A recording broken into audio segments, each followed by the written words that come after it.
വിസ്മയുടെ തുടക്കത്തെ പറ്റി ലാലേട്ടൻ പറയുന്നത് കേൾക്കാൻ. ഇല്ല, അവർക്കൊരു സിനിമയിൽ അഭിനയിക്കണം എന്നൊരു ആഗ്രഹം പറഞ്ഞു. അവർ സ്കൂളിലും ഒക്കെ ആക്ട് ചെയ്യുന്നൊരു കുട്ടിയാണ്. അവർ ആക്ടിങ് കോഴ്സുകൾ ചെയ്തിട്ടുണ്ട്, അവർ ഡാൻസ് കോഴ്സുകൾ ചെയ്തിട്ടുണ്ട്, പെയിൻറ്റിങ് കോഴ്സ്, ഒരുപാട് കാര്യങ്ങൾ പഠിക്കുന്ന ഒരു കുട്ടിയാണ്. അപ്പോൾ ഒരു മാർഷൽ ആർട്ട് പഠിച്ചുകൊണ്ടിരിക്കുകയാണ് ഇപ്പം. ഷീൻഡു തായ്ചി എന്ന് പറയുന്ന ഒരുപാട് കാര്യങ്ങൾ ചെയ്യുന്നൊരു കുട്ടിയാണ്. അപ്പോൾ എൻ്റെ അടുത്ത് ഞാൻ ആ കുട്ടിക്ക് ഒരു സിനിമയിൽ അഭിനയിക്കാൻ ഒരു താല്പര്യം പ്രകടിപ്പിച്ചു. അത് കണ്ടിന്യൂസ് ആയിട്ടൊന്നല്ല, I want to act in on film. ഒരു പക്ഷേ പ്രണവ് അഭിനയിച്ച് കണ്ടുകൊണ്ടായിരിക്കാം ഇപ്പോൾ എനിക്കൊരു സമയമായി ഞാൻ പ്രിപ്പയർഡ് എന്ന് പറഞ്ഞപ്പോൾ ജൂഡിൻ്റെ ഒരു കഥ ഇവർക്ക് വളരെ ആപ്റ്റായിട്ട് തോന്നി. അതും ഒരു മാർഷൽ ആർട്ടുമായിട്ട് ബന്ധപ്പെട്ട ഒരു കഥയാണ്. അപ്പോൾ ആ കഥ ആ കുട്ടിയോട് പറയുകയും ഞങ്ങൾ കേൾക്കുകയും ചെയ്തപ്പോൾ അതിന് ചെയ്യാമെന്നുള്ളൊരു തയ്യാറെടുപ്പുണ്ടായി. അതാണ്, അല്ലാതെ ആ സിനിമ ഇനി ഉണ്ടാകണം, അത് അഭിനയിക്കണം, ആ സിനിമ റിലീസാകണം, അതൊരു പ്രോസസ്സാണ്. പ്രണവ് അങ്ങനെയായിരുന്നു. പ്രണവും ആദി എന്നുള്ള ഫിലിം അയാൾ സ്കൂളിലെ ബെസ്റ്റ് ആക്ടറൊക്കെ ആയിരുന്നു. പക്ഷേ സിനിമയുടെ അത്യാവശ്യം പ്രതിപത്തിയൊന്നും ഉണ്ടായിരുന്നില്ല. അപ്പോൾ ഒരു ഘട്ടം വന്നപ്പോൾ ഒരു സിനിമയിൽ അഭിനയിക്കാം എന്ന് പറഞ്ഞു. അത് ഇപ്പോൾ ഒരു ആക്ടറുടെ മകൻ അല്ലെങ്കിൽ മകൾ അഭിനയിക്കണം എന്നൊരു റൂളും ഇല്ല, അത് അവരുടെ ഇഷ്ടമാണ്. ആ ഇഷ്ടത്തിന് അവർ വന്നപ്പം എന്നോട് പറയുകയും ഞങ്ങളോട് പറയുകയും ചെയ്തപ്പം നമുക്ക് അതിനുള്ളൊരു സംവിധാനമുണ്ട് അല്ലേ. ഞങ്ങൾക്ക് പ്രൊഡക്ഷൻ ഹൗസുണ്ട്, ഞങ്ങൾക്ക് പിന്നെ അതിനൊരു പാരഫെർനാലിയൊക്കെ ഉണ്ട്, അതിനുള്ള സൗകര്യങ്ങളുണ്ട്.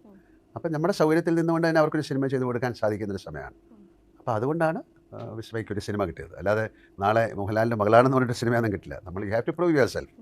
അപ്പോൾ അവർക്ക് പറ്റുന്നൊരു കഥ കിട്ടി. അപ്പോൾ അത് ചെയ്താൽ നന്നായിട്ടുണ്ടാകും തോന്നിയിട്ട് ജൂഡുമായിട്ട് സംസാരിച്ചു. ജൂഡ് അവരുമായിട്ട് സംസാരിച്ചപ്പോൾ അവർ ചെയ്യാമെന്ന് പറഞ്ഞു.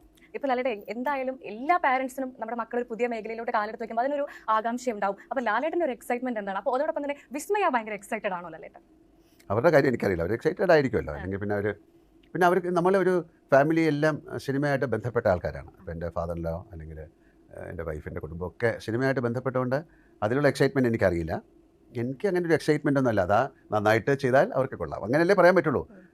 അല്ലെങ്കിൽ ഞാൻ വളരെയധികം ആഗ്രഹിക്കണം എൻ്റെ മകൻ ഒരു വലിയ ആക്ടറായി മാറണം എന്നൊന്നും ഞാൻ ആഗ്രഹിച്ചിട്ടില്ല. അല്ലെങ്കിൽ എൻ്റെ മകൾ വലിയൊരു ആക്ടറാകണമെന്നൊന്നും ഞാൻ തന്നെ അങ്ങനെ എന്നെക്കുറിച്ച് തന്നെ ഞാൻ ആഗ്രഹിക്കുന്ന ഒരാളല്ല. അപ്പോൾ ദേ ഹാവ് ടു കം, ഇതൊരു ഹാർഡ് വർക്കിൻ്റെ ഒരു ഏരിയയാണ്, അത്ര ഈസി അല്ല അല്ലേ. നമ്മളൊരു പെർഫോമറായിട്ട് ഒരു കാര്യം ചെയ്ത് അത് ആൾക്കാർക്ക് ഇഷ്ടപ്പെട്ട് അവരുടെ മനസ്സിലേക്ക് എത്തുക എന്ന് പറയുന്ന ഒരു വലിയൊരു ട്രാവലാണ്. അതിലൊരുപാട് കാര്യങ്ങൾ കൂടി ചേരണം. അതിന് ഒരു പ്രത്യേക ഭാഗ്യം വേണം. ഭാഗ്യം എന്ന് പറയുന്ന ഒരു വാക്കല്ല, ഞാൻ നേരത്തെ പല പ്രാവശ്യം പറഞ്ഞ പോലെ അതിൻ്റെ അകത്തൊരു റെപ്രസെൻറ്റേഷൻ ഓഫ് ഒരു എന്താ പറയേണ്ടത്, ഒരു ഡിവിനിറ്റി ഉണ്ടാകണം. അപ്പോൾ അതൊക്കെ ഉണ്ടായി അതൊരു സക്സസ് ആയാൽ വളരെയധികം സന്തോഷം. അതായില്ലെങ്കിൽ അതിൽ സങ്കടപ്പെട്ടിട്ട് കാര്യമില്ല, അത് അവരുടെ കപ്പ് ഓഫ് ടീ അല്ലെന്നേ ഞാൻ വിചാരിക്കുള്ളൂ. അപ്പം നല്ലത് സംഭവിക്കട്ടെ എന്ന് പ്രാർത്ഥിക്കാം.